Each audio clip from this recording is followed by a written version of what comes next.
যারা ফ্যাসিবাদ বিরোধী আন্দোলনে আমাদের সাথে থাকলেও নতুন বন্দোবস্ত প্রতিষ্ঠার আন্দোলনে আমাদের সাথে নাই। তারা পুরনো বন্দোবস্তের পক্ষে আছে। পুরনো বন্দোবস্ত টিকিয়ে রাখার জন্য তারা সবকিছুই করে যাচ্ছে। আমরা যে আজকে ঢাকায় দেখলাম চাঁদাবাজির বিরুদ্ধে আমরা কথা বলে যাচ্ছি, জনগণকে আজকে বলতে হচ্ছে, অভ্যুত্থানকারী ছাত্র নাগরিকদেরকে আজকে বলতে হচ্ছে, আপনাদেরকে আবারও প্রস্তুতি নিতে হবে, আবারও মাঠে নামতে হবে, বাংলাদেশের জনগণকে রক্ষা করতে হবে।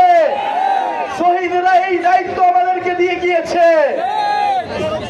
বাংলাদেশের ব্যবসায়ীদেরকে বলবো, আগের আমলে আমরা দেখেছি গুটি কয়েক ব্যবসায়ী মাফিয়ায় পরিণত হয়েছিল। সেই মাফিয়াদেরকে এখনো আমার একটি রাজনৈতিক দল সমর্থন দিচ্ছে, প্রশ্রয় দিচ্ছে।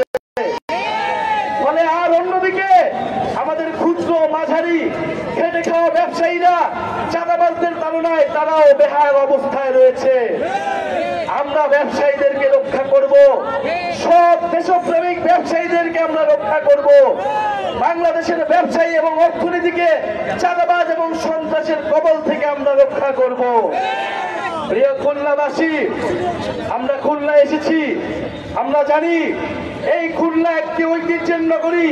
এই খুলনা আজকে প্রতিষ্ঠিত হয়নি, যুগ যুগ ধরে খুলনা এই বঙ্গ অঞ্চলে শিল্প নগরী হিসেবে প্রতিষ্ঠা পেয়েছিল। কিন্তু সেই শিল্পগুলো একের পর এক বন্ধ করে দেওয়া হয়েছে।